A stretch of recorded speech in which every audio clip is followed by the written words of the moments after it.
Olá, olá! Sejam todos muito bem-vindos a mais um episódio do Sem Cerimônia, o teu podcast sobre política, aqui direto do Rio Grande do Sul para todos os cantos do país. Eu sou a Claudinha Jardim e tu já sabe que eu vou te convidando a chegar sem cerimônia para a gente ter aquele super bate-papo. Hoje, com 2 deputados estaduais que estão já causando nesse início de mandato com posicionamento firme, com essência, com valores e que tem muita coisa para nos contar. Mas antes da gente começar a conversar com eles, eu já te faço aquele pedido especial. Já te inscreveu no canal do Sem Cerimônia no YouTube?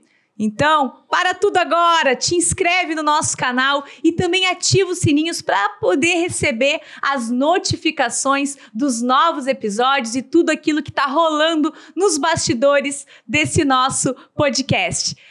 Fica com a gente até o final do episódio de hoje, que a gente está começando logo após a vinheta.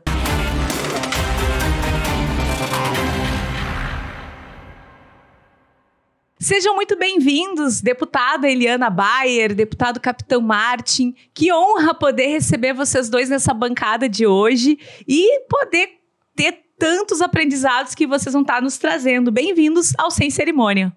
Muito obrigado, Claudinha. É uma honra estar aqui novamente contigo. Estamos sempre na mesma trincheira, ombro a ombro, sem cerimônia, levando a verdade a todos, né? E ainda mais nesse momento que a gente está vivendo hoje, né, Claudinha? Que tem toda essa narrativa falaciosa desse desgoverno que tentam a todo momento encobrir verdades. Então, quero te parabenizar por essa tua iniciativa desse podcast. Cada vez mais a gente tem que ter iniciativas dessas, realmente levar verdades, notícias reais e realmente os bastidores da política para realmente quem precisa saber, que é toda a população do nosso Brasil. Que coisa boa. Deputada Eliana? É uma alegria para mim poder compartilhar esse tempo com vocês, né? Como diz aqui o meu colega, nessa mesma trincheira. Eles falam muito dessa trincheira aí, ó. Eu fiquei bem curiosa para saber o que é essa trincheira aí. Mas eu devo fazer parte também, né? Fácil. É uma alegria poder estar aqui no programa, falando das nossas pautas, das nossas bandeiras, sem censura. Isso que é o mais importante numa democracia aberta, numa democracia livre. E nós temos nossos posicionamentos e que bom estar com a nossa Claudinha, né?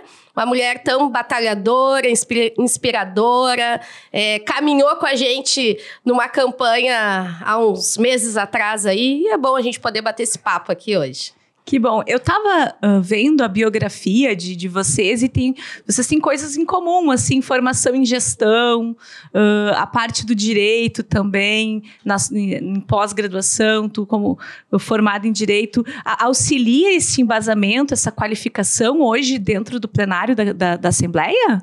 Com certeza. Eu acredito que na Assembleia Legislativa a gente tem várias pautas, várias demandas lá, e toda essa formação que eu tenho, a Eliana tem também, nos auxiliam nessa tomada de decisões. Especialmente quando tem muitas situações técnicas, né?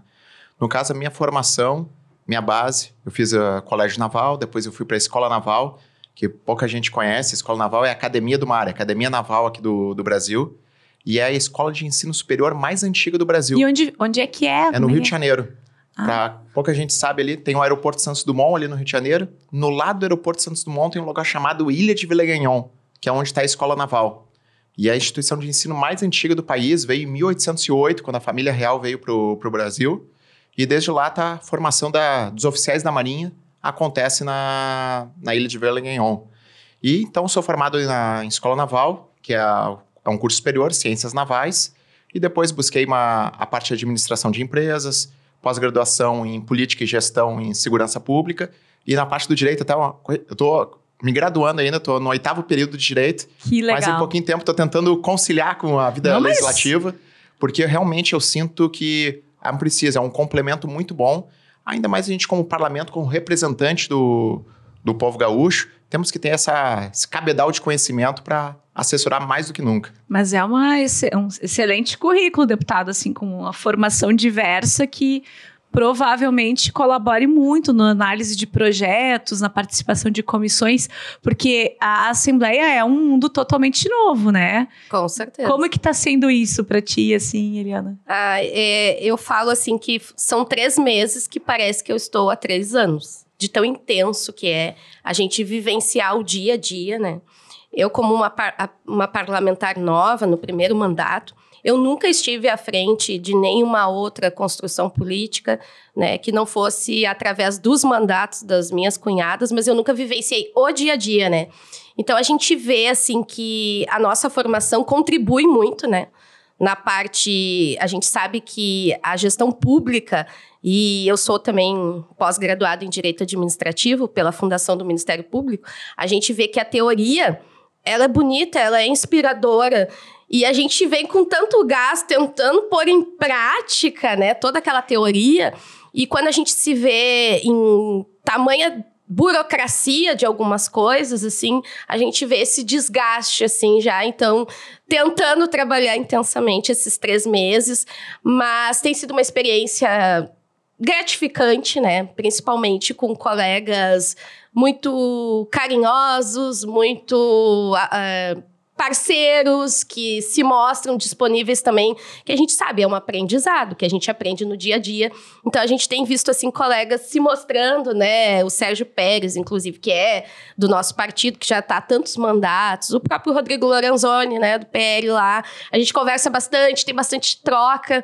Então, eu tô nesse tempo, assim, de observar, né? Como e no se momento fosse certo se uma posicionar. adequação. Exatamente. Mas, ao mesmo tempo, são alguns meses, mas que vocês já têm um grande protagonismo, com protocolo de projetos de lei, com frentes parlamentares que estão sendo instaladas. Então, não é algo só que simplesmente estão observando. Vocês já têm uma caminhada bem, bem ativa, o que orgulha muito, né? A quem votou em vocês, é o primeiro mandato dos dois. E até uma coisa que é uma curiosidade, a gente aqui é sem cerimônia, então podem estar nos contando, assim, porque a gente sempre fala, assim, que as pessoas têm que participar ativamente da política, têm que vir, colocar seu nome à disposição. Ano que vem, por exemplo, tem eleição municipal, precisamos de vereadores, de vereadoras, de gente como a gente, né, da vida real, que entenda o que são esses problemas da vida real para trazer soluções. Eliana, tu carrega um sobrenome, né, que é inspirador na política, ainda mais para as mulheres. Porque teve o mandato da Lisiane, depois da Fran, e as Bayers, né? A família. Como que foi isso, assim? Porque aí tu é a cunhada, tu não é irmã, mas vai ter gente que acha que são as irmãs também, né? Por aí eles falam as irmãs, eu já. E aí uma tá lá, né? A Lisi tá com o senador Mourão, a Fran agora, então, foi pro mandato federal. Tu nessa cadeira no Estado, como que foi tudo isso? Que reviravolta toda essa? É uma reviravolta muito grande, mas eu sempre falo assim, Claudinha, eu vejo a política, ela como uma missão. Então, o grupo Bayers, que a gente chama, né? A gente trabalha entre família, que começou em 2014 com a Lisiane, na primeira eleição dela como deputada estadual, e em 2018 ela avançou deputada federal, veio a Fran, né? E agora, nessa nova remodelagem, vamos dizer assim, confesso para vocês que foi um susto de cara, assim, para mim, do grupo entender que eu era a pessoa que mais se aproximava, assim, das pautas que a gente defende e ter esse olhar. Nós trabalhamos realmente, o pessoal me cobra muito, viu, Claudinha? Até o meu marido, ele fala assim, que é isso? Eu sou homem, votei em ti. Não é que a gente não trabalhe para os homens, com certeza a gente trabalha para os homens, né? Mas a gente tem uma pauta muito sensível nesse olhar das mulheres. Porque, querendo ou não, nós ainda ganhamos salários menores que os homens.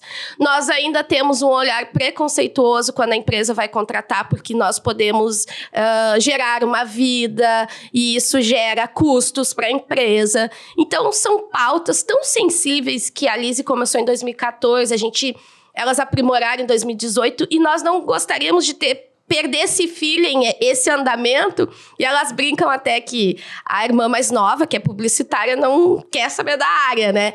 E o que restou dos irmãos era homem, que é o meu marido. Eu falei assim, não, nós somos um só, então vai eu, né? O negócio assim. E eu encarei com um friozinho na barriga, porque a gente sabe que elas têm uma construção já de trabalho e é uma responsabilidade dar continuidade e botar a minha cara, que nem eu falei para algumas pessoas. Agora tem algumas pautas novas que eu trouxe em relação, por exemplo, à educação, que elas trabalhavam, mas não tão profundamente, porque é uma pauta minha, da minha vida, porque eu via que na minha infância, por vir de uma família muito humilde, de uma mãe doméstica, um pai caminhoneiro, que o meu caminho era a educação. Então, eu quero trazer essa experiência para esses jovens, para essa gurizada, que é possível, que é viável, que basta a gente acreditar nos nossos sonhos, que não é fácil. Mas que se a gente correr atrás... Tem que arregaçar as mangas e fazer a tua parte. Exatamente. Né? Não adianta ficar lá achando que as coisas vão cair do céu, porque não cai, né? Na verdade, tu vem com um compromisso de seguir um trabalho baseado em princípios e valores cristãos. Sim. Né? Que valoriza muito essa questão da família, da vida, mas trazendo a tua essência também para esse mandato. Exatamente. Trazendo um olhar novo, assim, experiências da Eliana para esse mandato, que a gente trabalha, como tu já falou, né? A gente sempre trabalhou a fé, a família e a vida, né? E a vida desde a sua concepção. Nós somos conservadoras. Isso, tem pessoas que falam, é feio falar isso. Para mim, não. Para mim é um privilégio, é uma honra dizer que eu sou uma mulher conservadora, que eu vou brigar muito, que eu vou estar aqui defendendo... famílias gaúchas que confiaram o seu voto em mim e que esperam isso de mim, que eu vá para esse enfrentamento, né? E eu sei que ele é difícil, que ele é espinhoso, mas eu tô preparada. Deve ser um grande orgulho concorrer, primeira vez que concorre, e é uma deputada estadual que representa todos nós, né? Homens, mulheres, a todo o povo gaúcho. Com certeza. Legal. Tu sabe, Claudinha, até vou te confessar para vocês também. Quando começou a campanha, assim, eu falava, meu Jesus Cristo. Não vou conseguir esses votos. E agora? E aí caminhava pela cidade, se aproximava e dava aquele frio. Não vou conseguir esses votos. E aí pensava assim, eu vou fazer feio. As gurias confiaram. A pressão. Aquela pressão, sabe? Elas fizeram tantos votos. Mas eu não vou conseguir fazer, sabe? E aí vinha, então, essa força que a gente tem na fé, no entendimento que se Deus dá o querer, Ele dá o efetuar também, né? A vida da gente sempre pautada. E um dia eu fiz realmente uma oração pra Deus. Eu digo, olha, Deus, se for realmente da Tua vontade, pra que eu assuma uma cadeira, para que eu tenha condições de chegar lá, tu vai me dar as condições. Se tiver que sair voto das pedras, vai sair. Porque Deus é o Deus do impossível, né? Então, na finaleira ali, eu já tava mais confiante, assim, indo pra rua. E eu amei. Amei estar na rua. Essa coisa de estar frente a frente com as pessoas, sabe? E é isso que eu trago pro meu mandato muito. E eu acho que é isso que também tu te dispõe muito e tu cansa o teu físico. Porque eu quero estar com as pessoas, eu quero que elas falem, eu quero que elas interajam junto comigo, que elas se sintam parte do mandato. Porque o que é, na minha visão, assim, tu chegar a um mandato, tu vencer, vamos dizer assim, é tu receber uma procuração. Eu estou... Tipo assim, as pessoas me deram uma procuração para representá-las. Tu é a voz desse grande grupo de pessoas. Exatamente. E ao mesmo tempo eu quero que elas venham até mim, né, para que eu possa dar voz. O que elas estão pensando? O que elas querem? E isso está sendo uma experiência maravilhosa, sabe? Nessa caminhada. Porque elas vêm, elas fazem essa troca. É isso aí, deputada, vamos estar junto, né? E às vezes tu tá cansado. E os colegas vêm e elas vêm. Vamos lá, força, vamos lá. E é isso que a gente precisa na política. Muito a gente legal. Precisa de pessoas dispostas, disponíveis. Que a gente tem que entender que um cargo político não é um emprego. Eu sempre falo isso, não é emprego, aquilo ali é uma missão pra ti, poxa. E se tu tá lá, se tu chegou lá, bora trabalhar, arregaçar as mãozinhas e trabalhar e dar voz. E as pessoas, o povo quer isso, né, deputado? Olho no olho, gente que te escute. A tua história já é um pouco diferente, assim, tem alguém da família que já tinha concorrido? Como é que é? Conta pra nós, como é que tu foi parar candidato a deputado e primeira eleição? Eu só tô com um craque aqui hoje no Sem Cerimônia, né? Primeira eleição, eleito, como é que foi tudo isso? Como foi, muito falando bem, a colega, é Deus. A minha história muito, em termos das eleições, muito parecida com a Eliana. A gente somos novatos na política. E também o mesmo anseio, a ansiedade que ela teve no início da caminhada, onde que vai sair os votos. É encarar como uma missão, realmente, e ter fé em Deus. Esse é o propósito de Deus pra gente. Com certeza. Vamos seguir em frente que os caminhos vão se abrir. Mas a minha vida, Claudinho, eu fui aquele guri que eu falo pra todo mundo que criado pelo Rio Grande do Sul, era do tradicionalismo, do tiro de laço, apaixonado por cavalo. Só que eu sempre tive um sonho de ser militar. Mas eu tinha o sonho de ser militar aqui da Brigada Militar, oficial da Brigada. E com esse objetivo, eu prestei prova já faz em 2001 para o Colégio Tiradentes da Brigada Militar. Uma instituição de ensino que conhece, que é tradicional aqui no nosso estado. E eu digo que eu nunca fui da política. E eu falo para muitas pessoas que a gente está caminhando, ainda mais agora, né, Claudinho? Eu vejo muita pessoa com essa insatisfação da política. E não é para menos, né? Se a gente pegar qualquer pessoa na rua agora, parar e falar para ela, me fala a primeira palavra que vem na sua cabeça quando eu falar política para ti. Deu. Não é palavras boas. A gente sabe. E eu vejo muitas pessoas falando para mim e digo assim, não, capitão, não quero saber de política. Eu tô virando as costas para política. Mas o que eu falo para essas pessoas?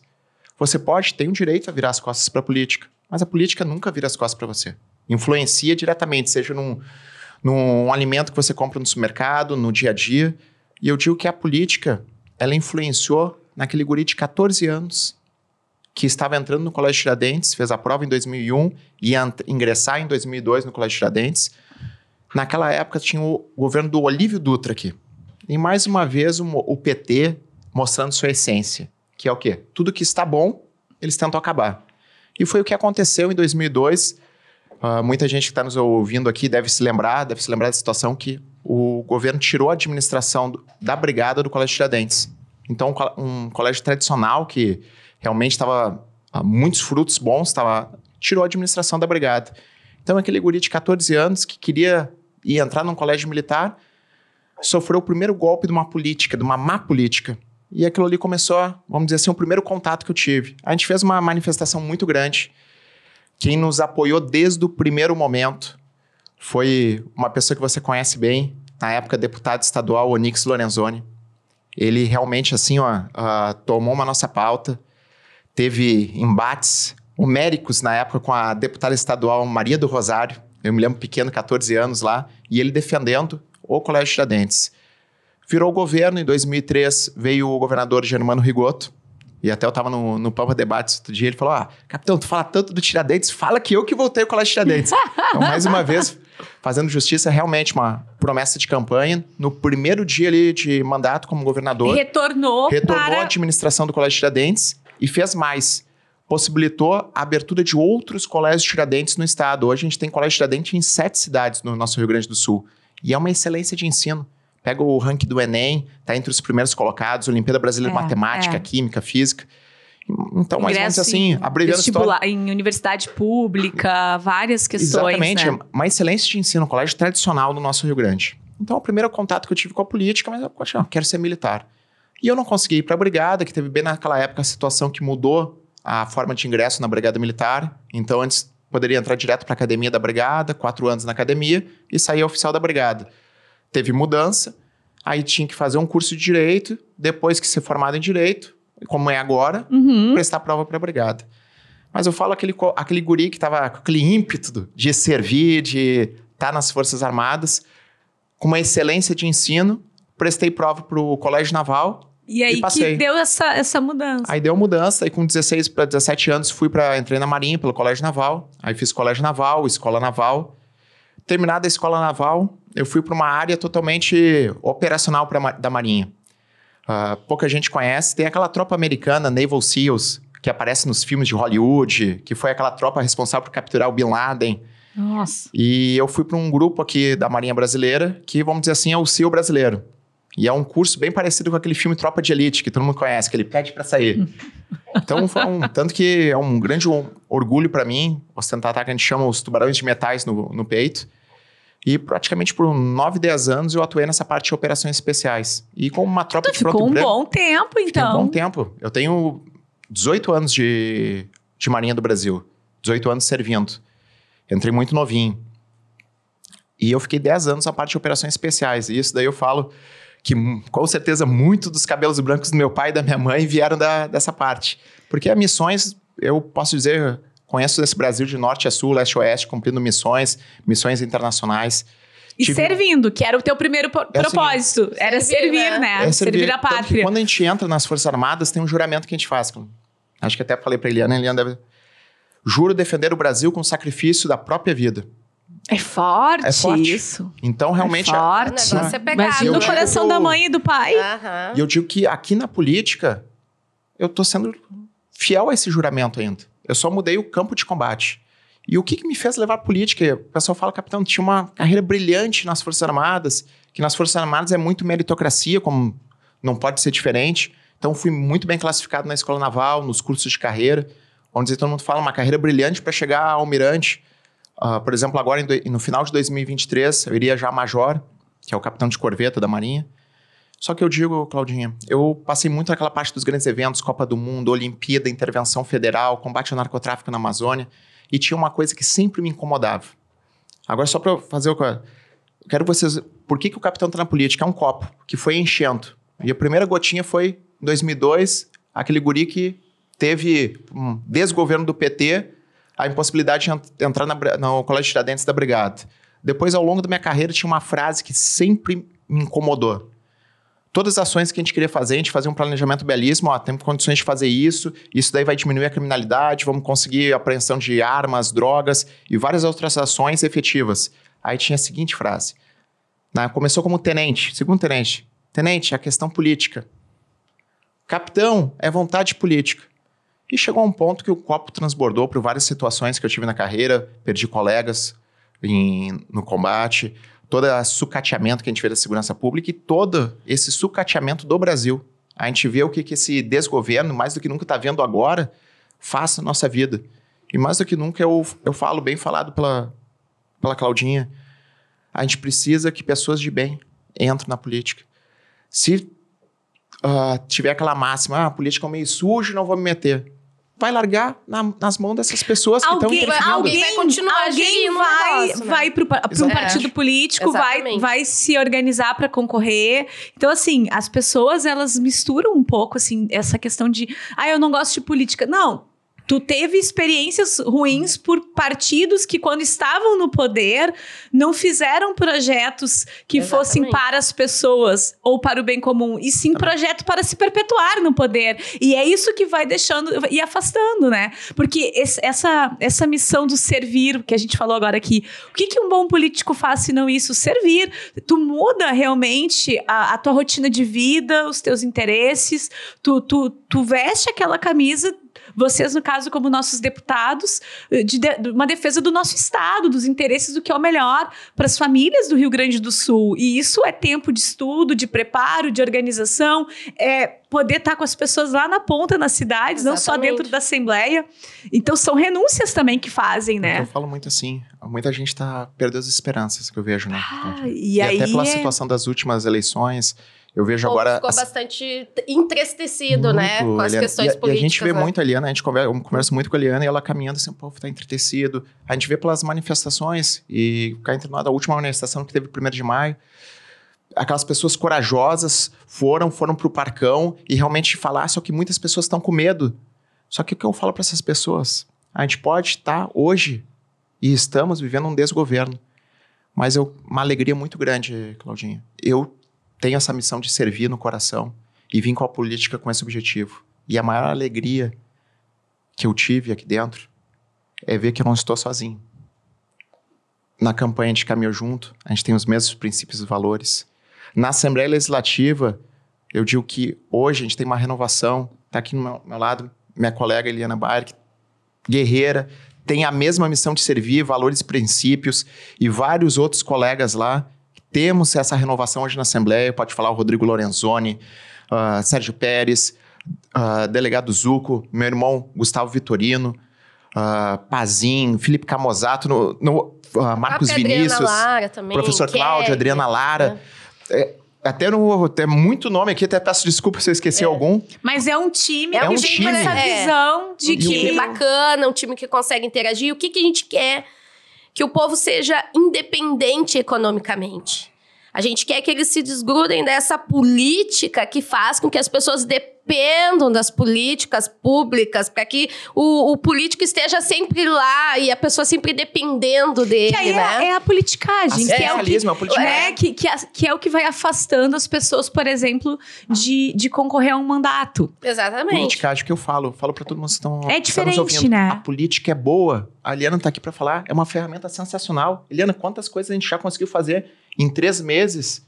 Agora, o que estraga a política é essa politicagem, essa parte do do político, do parlamentar se botar num pedestal que não existe. O fisiologismo, tomar lá da casa, essas coisas que vão afastando. E torna as pessoas dependentes deles. E eles se perpetuam no poder por 7, 8 mandatos, tipo, e já vê aquilo ali como um emprego, e a pessoa, ela não consegue foco, exatamente mudar o foco. É isso que a gente quer, Aí né? entra a questão que não é tu servir as pessoas, e sim tu tá te servindo. Te servindo, usando um artifício para que ela sempre esteja agarrada contigo. Não, nós queremos que o Rio Grande do Sul prospere, né? Que ele cresça economicamente, que as pessoas possam ter o seu trabalho, que elas não vivam de tipo, Bolsa Família, Bolsa disso, Bolsa aquilo. Claro, a gente sabe que no momento difícil da pessoa... Tem que ter um incentivo. Exatamente, ela vai ser incentivada por essas políticas públicas, mas a gente quer que ela cresça, que ela se sinta feliz, que ela se sinta, poxa, consegui um trabalho, o desenvolvimento econômico é a grande virada de chave. Exatamente. A gente que tá num executivo municipal, que vive ali a questão da cidade no dia a dia,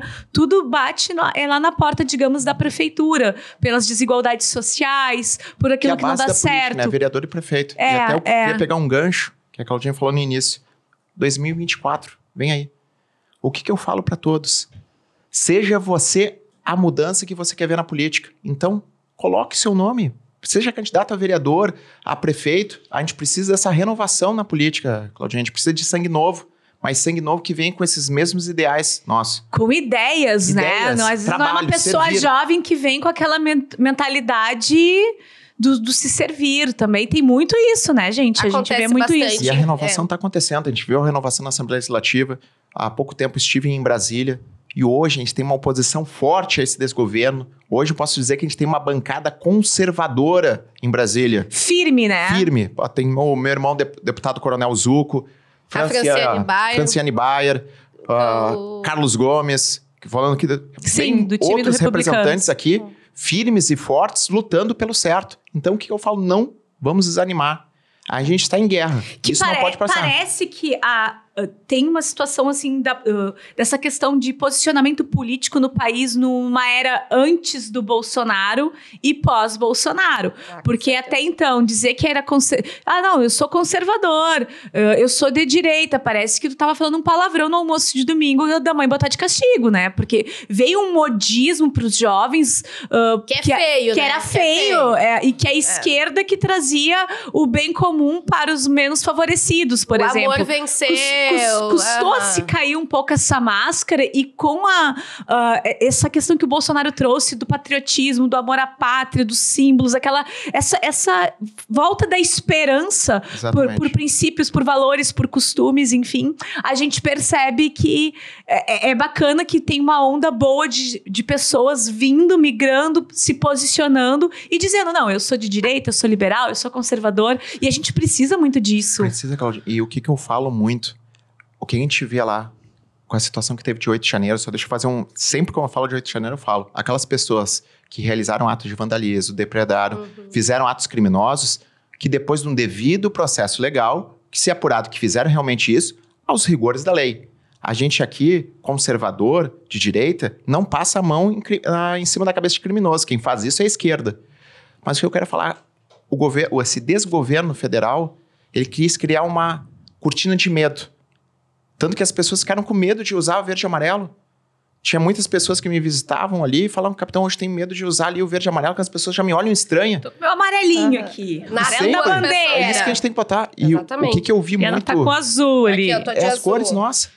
E o que eu vi em 1º de maio, que teve a manifestação ali no Parcão, eu falei, não tenham medo. A gente tá lutando pelo certo.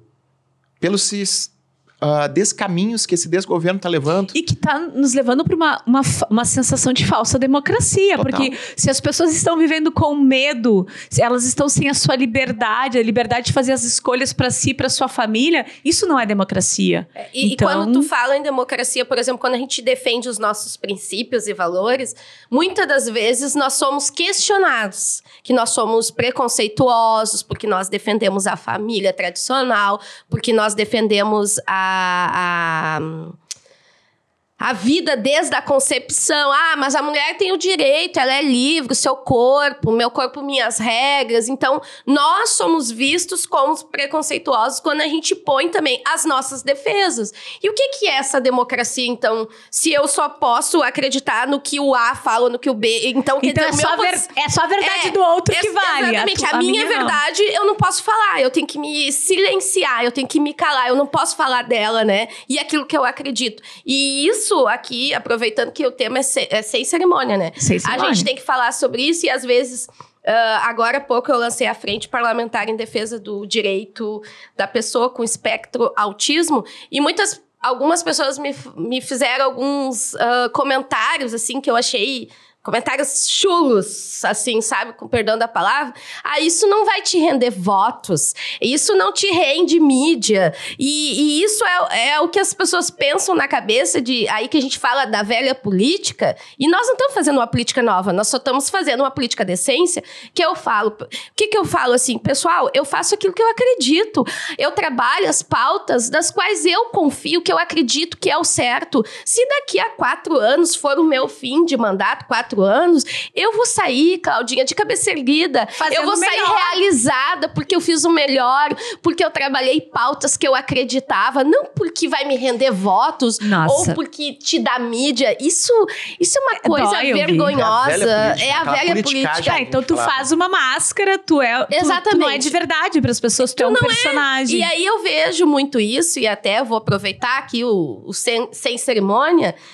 A gente vê muito disso na Assembleia, quando alguns parlamentares lançam frentes parlamentares que da mídia, que dá retorno, que tu vê daí atores políticos, tu vê representante do governo, tu vê secretários, e quando tu convida para uma frente parlamentar de tamanha relevância como essa, tu não vê nenhum dos caras lá contigo, para dizer assim, não, nós estamos aqui, nós vamos trabalhar junto. Essa pauta do autismo, nós como agentes que podemos fazer a transformação social, a gente tem que se engajar muito forte.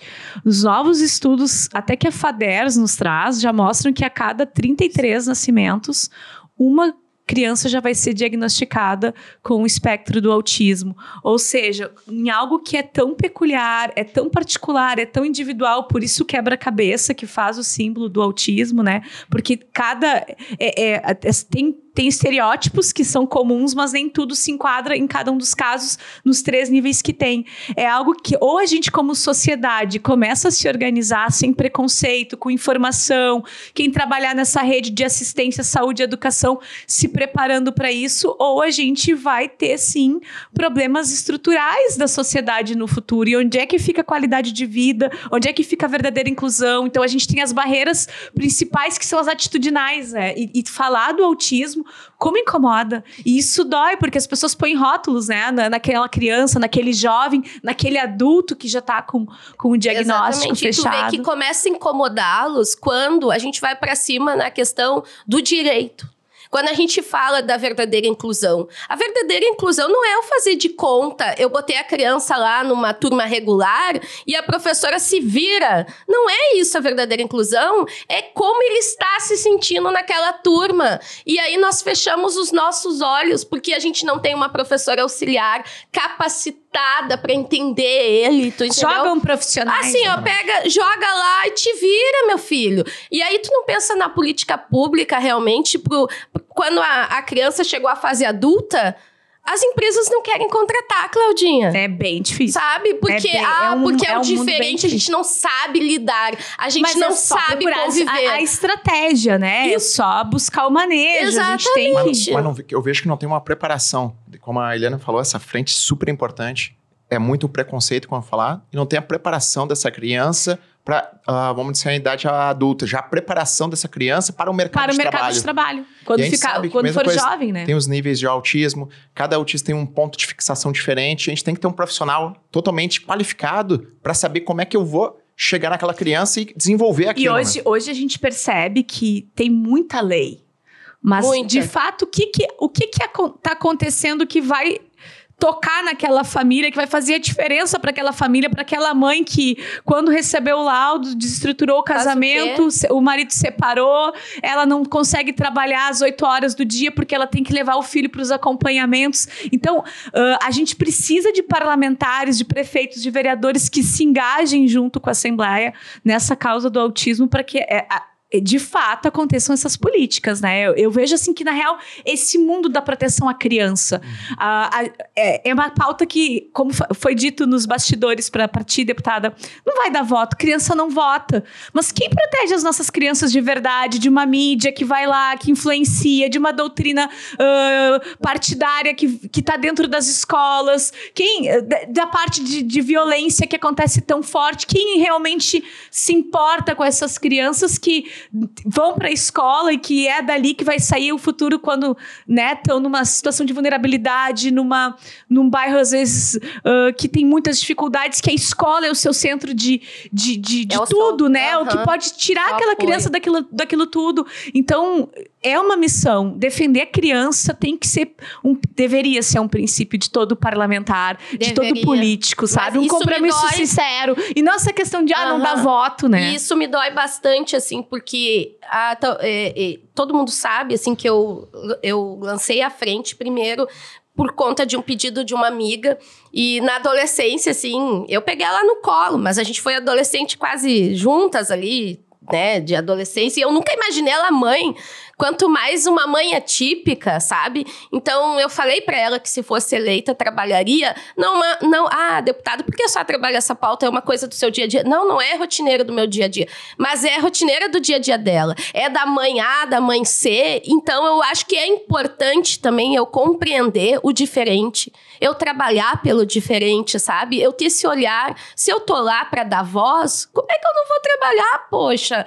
Então, isso aí te machuca. Se me machuca eu imagino as mães, quando elas recebem um não, sabe? Quando elas recebem, elas precisam de um acolhimento, porque a mãe precisa ser acolhida, porque ela precisa estar bem pra cuidar. Quem cuida dessa dela? Mãe que cuida. Tu entendeu? Quem cuida dela? E as mães ficam muito cansadas, porque tudo com muito... Na parte da inclusão, na garantia de direitos, as mães atípicas, os pais atípicos, enfim, se passa por muitas negativas e tudo é com muita briga. Então, tem muita mãe cansada, muita mãe desistindo, inclusive. E essa questão do autismo em específico não tem cara, não é? Não existe a cara não tem cara de autista, mas não tem cara. É algo muito particular de cada criança, de cada jovem. Então, realmente precisa desse engajamento. E nessa proteção das crianças, né? A gente fala muito na questão da escola e o que aconteceu, por exemplo, em Santa Catarina ali, que foi uma tragédia. Quando é que tu vai imaginar que alguém vai entrar numa educação infantil e vai fazer o que aquele cara fez e tal? Eu falo muito assim, se aconteceu isso nas escolas... Eu ia te perguntar, deputado, como é que vocês estão vendo isso?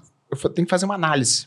Porque muitas vezes essa mídia falaciosa só age no foco ali. Aí bota a culpa o quê? A culpa do Bolsonaro. Hoje em dia tudo é culpa do Bolsonaro. Mas eu gostaria de fazer uma análise e a Eliana vai me ajudar.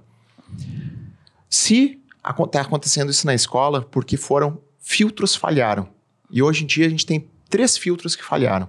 Na Constituição Federal fala o seguinte: a família, a sociedade e o Estado, é um artigo grande, mas resumindo, é responsável por cuidar da criança e do adolescente.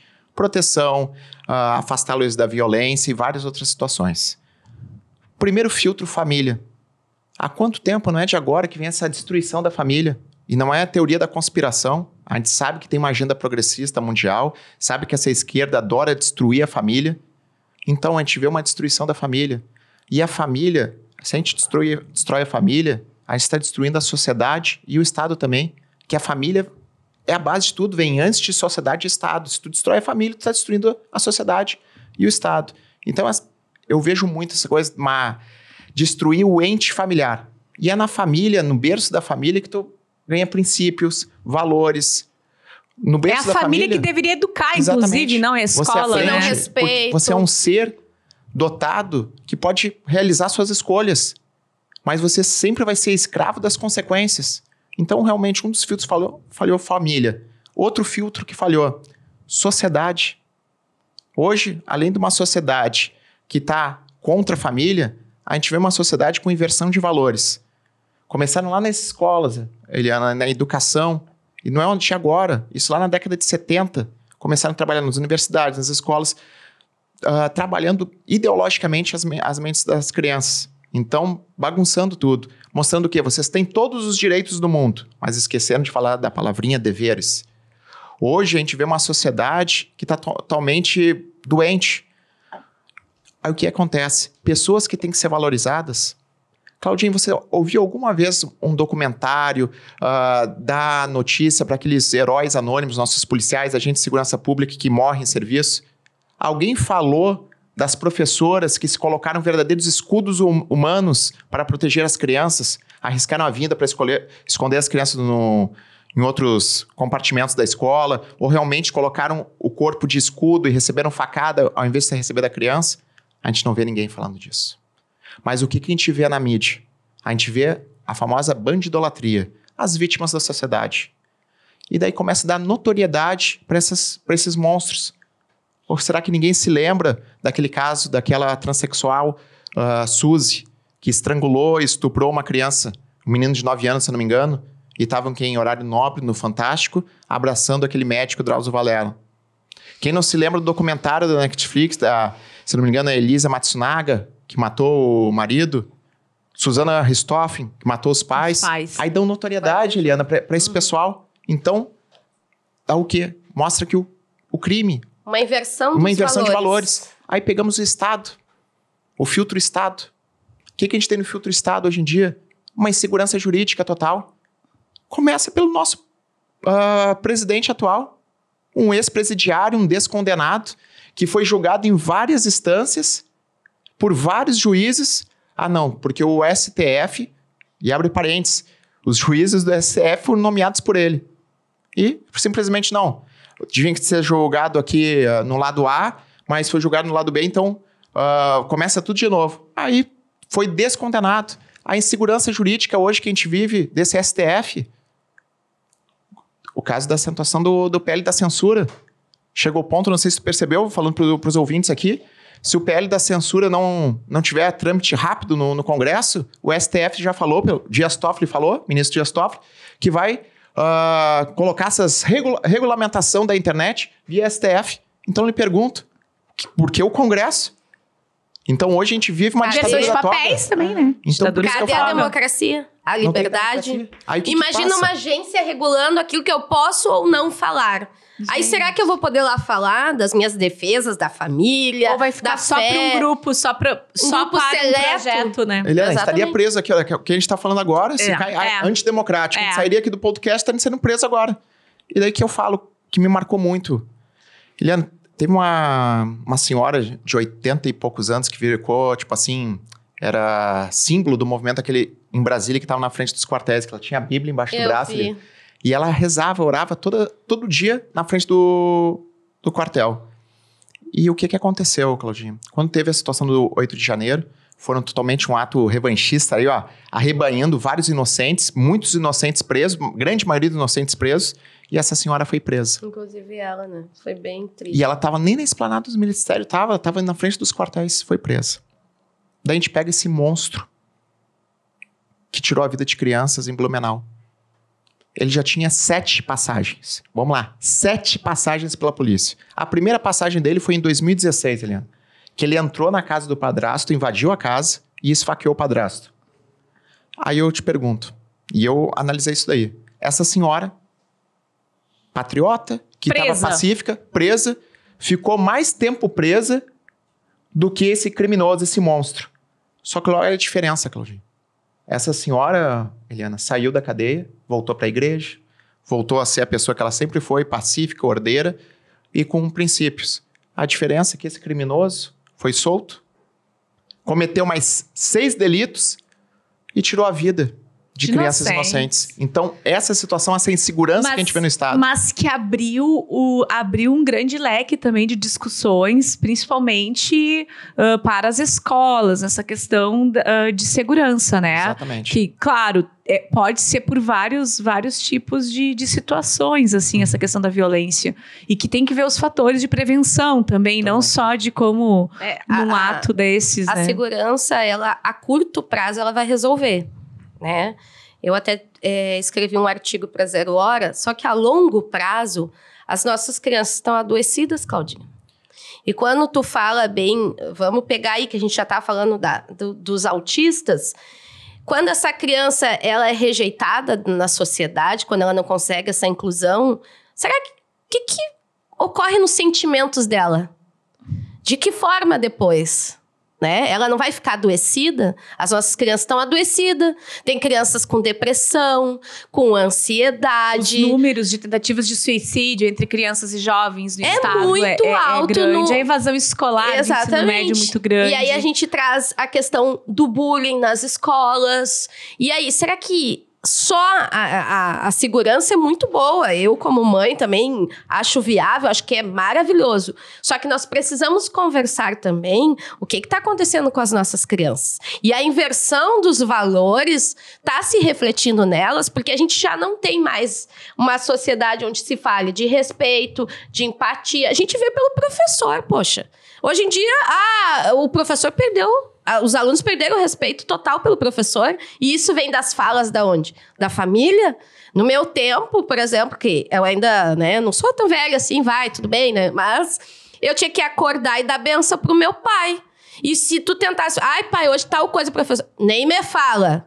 Professor é autoridade. Na escola. Mas se chamasse na escola, eu já sabia o que aconteceria, né? E com isso veio uma inversão. Quando se teve a alteração da LDB, da Lei de Diretrizes e Bases Educacionais, se vendeu uma transformação da educação com novas metodologias. Mas aí veio toda uma politização com as ideologias de Paulo Freire, que acabaram levando a nossa educação também para um lado ideológico, né? Com uma influência muito grande. Tanto que, imagina, a criança chega até o 3º ano pela legislação brasileira e ela vai aprovando sem saber ler e escrever. E aí vai passando e aquela criança chega no 5º, 6º ano e ela segue sem fazer uma leitura mínima, interpretação. É por isso que trabalhar essa questão do contexto da criança, do adolescente, é algo que vai fazer a gente ter um futuro social diferente. Tu estava trabalhando num projeto de lei, inclusive, sobre essa questão, né? Logo que aconteceu a situação em Blumenau, se não me engano foi numa quarta-feira, eu conversei bastante com a Eliana e realmente ela botou toda essa ideia dela da prevenção e baseado nisso, com a ajuda da Eliana e de outros parlamentares, eu coloquei um projeto de lei, protocolei na 8h30 da manhã de quinta-feira, porque eu acredito que é o que a sociedade espera, né? Aconteceu a situação, tem-se uma comunidade escolar hoje que clama por segurança e espera que o parlamentar faça uma ação efetiva. E o projeto de lei que eu propus abrange 3 pontos, 3 tópicos principais. Os 2 primeiros eu digo que é ação a curto prazo, emergencial. É a parte da vigilância armada nas salas de aula e o vídeo monitoramento. Então, hoje, se a gente tem vigilância armada, e tem vídeo monitoramento em condomínios... Né? Dá uma inibida. Dá inibe. E a terceira parte do projeto de lei, bem essa parte que a Eliana falou, contribuiu muito com isso. Eu vou até ler aqui para ser bem fiel. Vai além disso aí. O foco é nos fatores psicológicos e emocionais dos alunos, atuando na prevenção, como um trabalho de acompanhamento psicossocial da comunidade escolar, para evitar brigas, agressões físicas, psicológicas, o famoso bullying, que pode sim escalarem para verdadeiros massacres. A educação deve ser acolhedora e segura para garantir a integridade física e mental das nossas crianças e adolescentes. E com essa ideia, o que eu propus? Uma capacitação da comunidade escolar.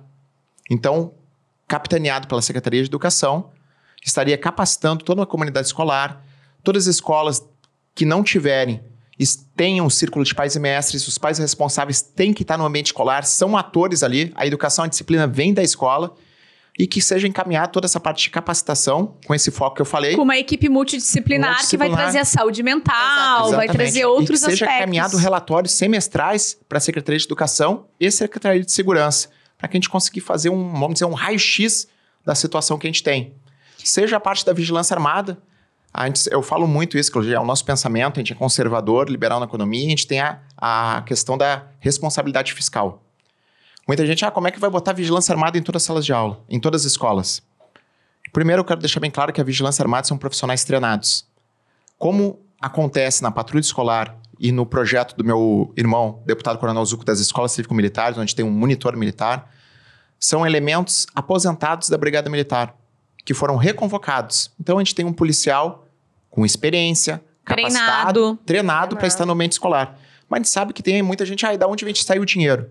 Não, dinheiro, todos aqui pagamos impostos e altos impostos. E que tem que ser direcionado para projetos como esse. Mas aí tem que estar rever a questão orçamentária e o que é prioridade, afinal. Exatamente, uma questão de prioridades. E com esse relatórios que eu vou ter que conseguir mapear toda, vamos dizer assim, a situação dos ensinos da sala de aulas. Aonde que eu tenho que realocar primeiramente essa parte da vigilância armada, onde as áreas de maior vulnerabilidade. Tem pesquisas que demonstram, inclusive, já em números, que quando tem certas ações mais profundas de violência, né, com agressões físicas nas escolas do Brasil, mais da metade, mais de 50% dos casos é com alunos ou ex-alunos. É alguém que tem vínculo com aquela escola, né? Então é justamente por isso, alguma coisa, algum trauma, alguma marca ficou profundamente, que aquela criança, aquele jovem talvez ficou isolado, ficou rotulado, sofreu preconceitos fortes, não conseguiu se desenvolver na sua plenitude, muitas vezes ficou invisível. Né? Então, isso, e não foi trabalhado, isso da prevenção. Esses sentimentos ele leva para fora. E aí não é a escola, volta, né? Não é a escola sozinha, não é a educação recebendo mais uma tarefa, é em conjunto, é interdisciplinar, né? E nesse projeto de lei eu falo muito o sentimento que eu tenho, o sentimento que a Eliana Bayer tem. A gente não quer protagonismo, a gente não tem essa vaidade de voto.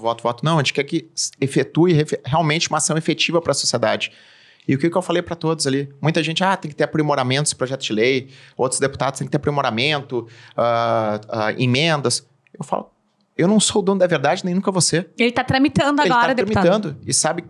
E sabe por quem não está ouvindo, existem várias situações. Vai para a Comissão de Constituição e Justiça, depois vai para a parte do mérito, depois vai para plenário.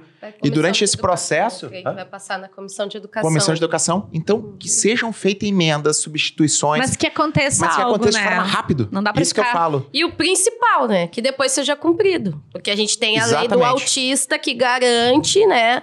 Uma colaboradora em sala de aula e não é cumprido, nem mesmo nas escolas particulares, né? Bem complicado. E é esse sentimento. E tem... Depois que eu coloquei o meu, teve outros projetos de lei colocados para outros deputados, e eu cheguei para isso. Não é uma questão de protagonismo, a gente tem que ter uma ação efetiva e entregar para o governo do Estado. Dá uma resposta para a sociedade. Que seja colocada em prática e cobrar do governo do Estado que seja colocado em prática, mas tem que ter uma resposta. Só que eu falei, a sociedade clama que isso aí seja feito da forma mais rápida possível. E eu pedi para o presidente da Assembleia Legislativa que esse projeto de lei seja encarado com tramitação de urgência na casa. Vamos esperar o próximo atentado? Eu fui na tribuna e falei... A segurança, o futuro de toda uma comunidade escolar, dos nossos jovens e adolescentes, está na mão de cada deputado nesse momento. Então, esse é o clamor que eu falo para todos. Que muitas vezes, por vaidades políticas, atrasam processos internos, né? A burocracia. E pede visto, e coloca uma emenda a mais, e faz aquela coisa aqui. A famosa burocracia. A gente está no primeiro semestre de 2023, vocês iniciando, então, um mandato parlamentar cheios de vontade, com brilho no olho, muito focados nesse propósito como parlamentares gaúchos, que é algo que vai motivando a gente, sabe? Mas vinham de uma rotina, né? Com a família, nos compromissos profissionais que exerciam antes. Como que esses bastidores, assim, de vocês, que vocês não deixam de ser deputado no domingo, no feriado, quando estão no mercado, claro, é a pessoa que tá ali, mas a sociedade ainda enxerga, é o nosso deputado, mas como que tá sendo essa parte, assim, mais de bastidor na vida de vocês?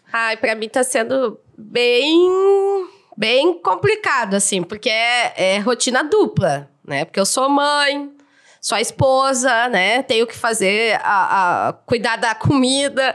E aí, confesso pra vocês, assim, que é uma rotina bem cansativa, assim. Tem dias que esse feriado, olha só, que eu não sei quando vai passar, mas o feriado de 1º de maio aí, que eu estive fora por 5 dias, essa ausência na vida dos filhos é complexa, porque tem essa rotina das viagens, né? Vocês vão muito pro interior, pras cidades. Exatamente. E tal. Conciliar isso aí não é uma tarefa fácil. E aí eu volto a levantar a bandeirinha das mulheres, né?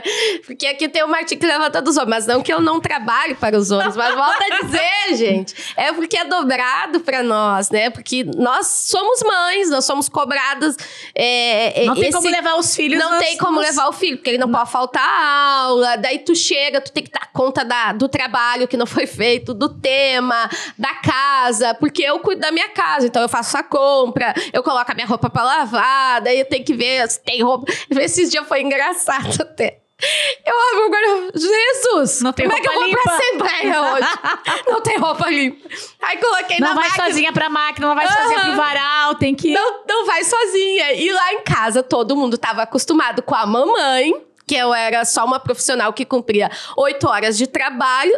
Findava às 8 horas, eu tava em casa, né? Feriado, fim de semana, eu tava ali. Eu tava em casa, então assim, eles Tá sendo uma nova rotina. Tá sendo uma nova rotina, e eles também não conseguiram se adaptar. Aí eu digo assim, santa máquina lava e seca, né? Coloca ela secar, porque eu preciso trabalhar. Mas esse dia foi muito engraçado. Senhor, eu usei todas as roupas, e agora? Eu só não foi lavei. ficando. Mas é bem... Porque também tem o cansaço, né? Físico e mental também, né? E o marido, assim, os maridos são mais difíceis. Não sei como é que a tua mulher lá, mas ela deve entender mais. E essa tua rotina, como que tá sendo, assim? Claudinha, realmente deixando as proporções de lado, mas a gente vive muito que muitas pessoas às vezes não conseguem enxergar a pessoa ali por trás do deputado, da deputada. E a gente tem outra vida, que é a vida familiar, né? Que é muito importante. E realmente estou sentindo muito isso. Minha esposa está sentindo essa ausência, né? Em casa, que pra gente não tem sábado, não tem domingo. E a gente entra quase numa matrix ali de política que não para. É o telefone que não para, é o pensamento que não para. E ainda mais esse início de mandato. Muita coisa nova, né? Nova. E também é um país totalmente em ebulição. Igual, novamente, essa situação do governo federal, desse governo federal, está... vamos dizer assim, prejudicando todos. Então, são várias situações que estão acontecendo, né? E vai lá pra dentro da casa da gente, né? Essas decisões políticas. Às vezes as pessoas pensam assim, mas deixa o Lula lá, o que tanto estão falando? O cara tá lá em Brasília. Não, mas as decisões ou a falta delas... Vai refletir. Né? Reflete na nossa vida, no dia a dia. A gente, como parlamentar, a gente tem que ser a voz da sociedade, tem que estar ali, tem que mostrar a nossa indignação, tem que trabalhar. No caso do Rio Grande do Sul, não interfere nada a pauta federal. Fala isso para os produtores rurais que estão já há meses com medo das invasões. Esse governo federal que incentiva esses grupos, que pega esses criminosos líderes do MST e leva para viajar para a China. Não, então, olha, deputado, são absurdos, assim, porque se a gente parar para pensar, um dos grandes... incentivadores da economia do nosso estado é o agro. Com certeza. E aí a gente tem o nosso chefe de estado maior que trata o agro como fascismo. O agro que alimenta, o agro que emprega, o agro que desenvolve, o agro que é tão fundamental não para nós do Rio Grande do Sul, mas eu queria ver se o agro parasse, como é que eles iriam se alimentar, né? Se a pecuária parar, como é que vai ser o negócio, né? A gente vê um presidente da Apex, Jorge Viana, chegar para comunidade internacional e tentar alencar a questão do desmatamento. Essas terras desmatadas são ocupadas agora pelo agro.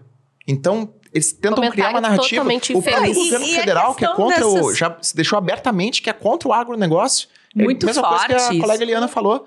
Quero ver se o agro parar. E o agro nunca parou, nem na pandemia, não tem feriado, bem que diz, nada. Se o campo para, a cidade não come. Com certeza. Olha a agricultura familiar. É um esteio do nosso estado aqui, deve ser de tantos outros, a agricultura familiar. E quem de nós não faz uso dos produtos, né? Tô falando da agricultura familiar, que é uma extensão ali que o pessoal vive diretamente daquilo ali. O pequeno produtor, exatamente. Nem só o grande produtor, né? Ele precisa, fazer o pequeno pão, produtor, o grande produtor, todo queijo, mundo junto. Doce, vender no dia para ter a sua renda ali, né? Então, imagina, são comentários tão infelizes de alguém que realmente não conhece o nosso país, né?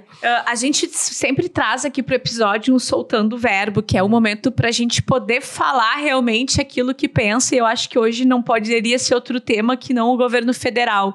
E o Soltando o Verbo, eu quero, assim, que vocês se sintam à vontade para falar o que vocês pensam, claro, com a responsabilidade de parlamentares que têm, sobre a atuação até esse momento, maio de 2023, do presidente Lula. Eu já começo soltando o meu verbo, falando da infelicidade e o quanto marcou negativamente ver o gestor maior do país falando da inclusão da forma com que ele falou e se reportou, né, das crianças, até com a questão do autismo mesmo, Eliana, né? O cara dizendo que são desequilibrados, que são aquilo ali, gente, assim, e aí o Bolsonaro era você, né, a direita fica chorando pelo leite derramado, falando do Bolsonaro, mas o Bolsonaro era tantas coisas, não sei o que. Tá, e aí? O amor venceu, mas eu tenho um filho atípico também, sou mãe atípica e me dói como mãe ver que o presidente do meu país não tem a mínima noção de quando se fala de inclusão, dizendo que por uma criança ter algum tipo de situação de desenvolvimento cognitivo, intelectual, é chamada de desequilibrada. Exatamente. Parafuso desequilibrado. Não, eu vou falar assim, eu não vou nem repetir, porque não se cabe repetir as palavras, né, da autoridade maior da nossa nação. E quando a gente fala em respeito, empatia, amor ao próximo, as falas, né, totalmente inconveniente, como tu bem colocou, aí era o Bolsonaro, que era troglodita, que não se expressava bem. E cadê o pedido de desculpa, então? Cadê que não se falou nada? E aí a mídia também se silencia nessa hora, né? Muito conveniente. Se fosse ao contrário, se fosse lá no governo passado do governo Bolsonaro, com certeza teria um grande destaque na mídia. Cadê os atores? Cadê os artistas que falavam, né? Da falta de respeito, da falta de amor, da empatia. Foi assim, algo desnecessário, para não falar outra coisa, que eu não quero descer ao nível dele. Tá? E se tu tem um gestor que desconhece, trata com essa total falta de empatia, desrespeito, como é que vai se criar políticas públicas? O que tu vai esperar do inverso nas cidades? Como é que tu vai refletir? Estados? Como é que tu vai refletir? Se ele, teoricamente, é para ser o nosso espelho. A referência. A nossa referência. O que a gente vai buscar de referência no mundo todo? Então, realmente, esse governo, ele não me representa. Eu sempre falo, é o Bolsonaro, é a ABC. Não, eu não tenho político de estimação. Eu, sim, estava com o Bolsonaro, fiz campanha, porque eu acredito nas propostas que ele defendia, nos valores que ele defendia, naquilo que me representava, porque era a pessoa que me representaria, que me daria voz e que me deu durante 4 anos, inclusive a sua primeira-dama, Michele Bolsonaro, que sempre tratou a inclusão de uma forma humanizada, de uma forma verdadeira, de uma forma carinhosa, acalorada. Teve os seus... Não, foi 100%? Talvez não. Ninguém Talvez teve... Assim como eu não vou ser 100% na vida, como parlamentar também não vou ser 100%, mas foi um governo bacana. Eu tirei a minha camiseta, né, do Brasil, que estava há tanto tempo guardada. O meu patriotismo em mim mesma foi reacendido. O meu amor pelo Brasil, por entender que o meu país é, sim, essencial, que o meu país é importante, que o meu país pode ser a minha casa, que eu não preciso sair desse país para ter prosperidade, eu não preciso sair do meu país para ter segurança, que eu posso, junto com a minha nação, contribuir e fincar o pé aqui. Isso foi muito bacana. Ver as crianças na rua, sabe, vestindo...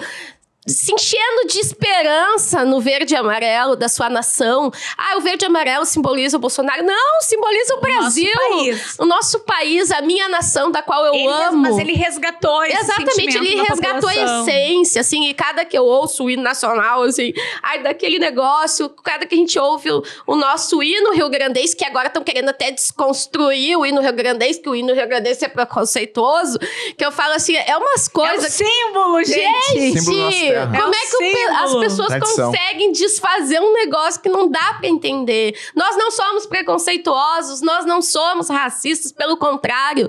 Nós temos amor pelas pessoas, nós temos muito amor no nosso coração, nós queremos trabalhar em conjunto e isso reacendeu dentro de mim. E se a gente acredita nas liberdades individuais como um grande princípio, como que tu vai ser uma pessoa cheia de preconceito se tu acredita, né, que o outro tem o seu livre-arbítrio e tem que ter as suas escolhas e a política tá para fazer esse meio de campo, essa articulação para que a pessoa tenha condições de fazer as suas escolhas. Solta o verbo, deputado. Governo Lula. Vou falar, a gente viveu 4 anos que a gente viu que tem esperança. A gente viveu 4 anos que vi que uma gestão pública de qualidade, com pessoas capacitadas, técnicas, faz a diferença. A gente viu estatais que estavam dando prejuízo, dando lucro agora.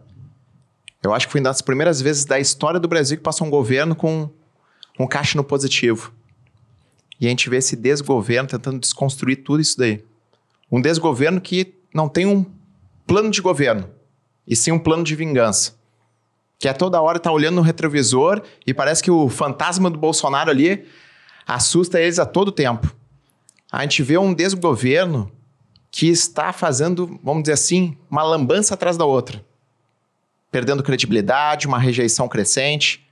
Novamente um parte vingatista, revanchista. E tentam botar uma cortina de fumaça. Tudo é culpa do Bolsonaro. Agora teve a situação entraram na casa do Bolsonaro, prenderam celulares, com uma situação totalmente risória. Cartão de vacina. O Bolsonaro já deixou bem claro para todo mundo que não tomou vacina, não vai tomar vacina. E quando ele entrou nos Estados Unidos, sabia isso daí. E agora estão tentando sempre achar alguma coisa para incriminar o Bolsonaro. É uma grande cortina de fumaça. Uma grande cortina de fumaça para quê? Trabalhar pelo país, Exatamente. Né? É um governo que até agora só olhou pelo retrovisor, não está olhando para frente. Pelo contrário. A gente vê um presidente senil, com uma fala mais desastrosa que a outra, acabando com a nossa economia, com a nossa credibilidade, e depois falavam do Bolsonaro. A gente vê hoje uma mídia totalmente comprada. Por isso que é importante, Claudio, mais uma vez, a iniciativa como esse podcast, várias outras coisas de live, para a verdade vir à tona. A gente viu uma mídia que durante 4 anos do presidente Bolsonaro pintava um clima de destruição do Brasil. E, na verdade, a gente sabia que o Brasil estava andando, a gente via isso no dia a dia. Estava começando a voltar para os trilhos da prosperidade, do desenvolvimento. E hoje a gente vê o contrário. Quantas indústrias, quantas empresas hoje estão se afastando do país. Um país caindo, empresas saindo, e a grande mídia pintando o Brasil é maravilhoso, o amor venceu o ódio, não tem mais preconceito, não tem mais isso, o Lula é o máximo. Então, essa hipocrisia que está acabando com o país. Mas o que está mudando lá dentro da tua casa? O que está significando para tua família isso? Está mudando o seguinte... Ele falou tanto que é o pai dos pobres ajudando. Aí o Bolsonaro, no primeiro ano do governo... Até agora eu não vi a picanha ainda. Não, a picanha é abóbora. E eu falo, Eliana, daqui a pouco vem o Sem Terra, rouba a abóbora e nem a abóbora para comer vai ter. Agora a gente vê o governo do Bolsonaro, nos primeiros meses, botou um decreto de aumento de R$44 no salário mínimo, lá em 2019. Em dezembro de 2022, Eliana, que eu acho que... O Bolsonaro colocou vamos dizer assim, uma perspectiva de crescimento do salário mínimo, que ia crescer R$90. A gente vê o Lula, que é o pai do pobre, que mentiu descaradamente, estelionato eleitoral, que a gente viu o que aconteceu.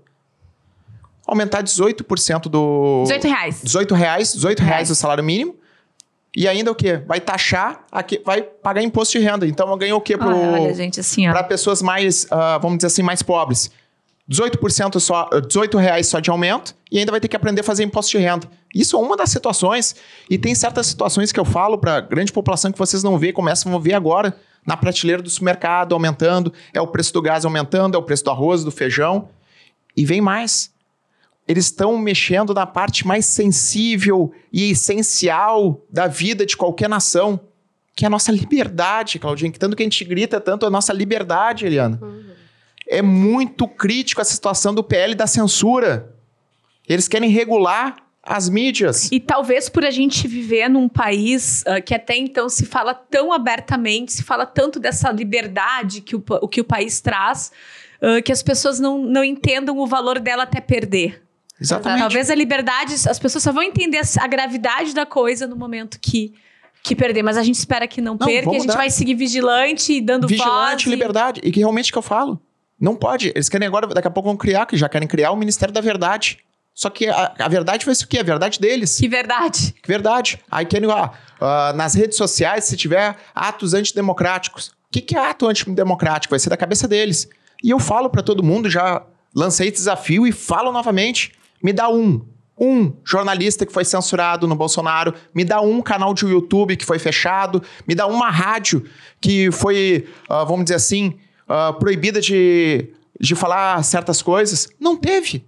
E agora vem esse governo do paz e amor e já censurou. A falsa democracia.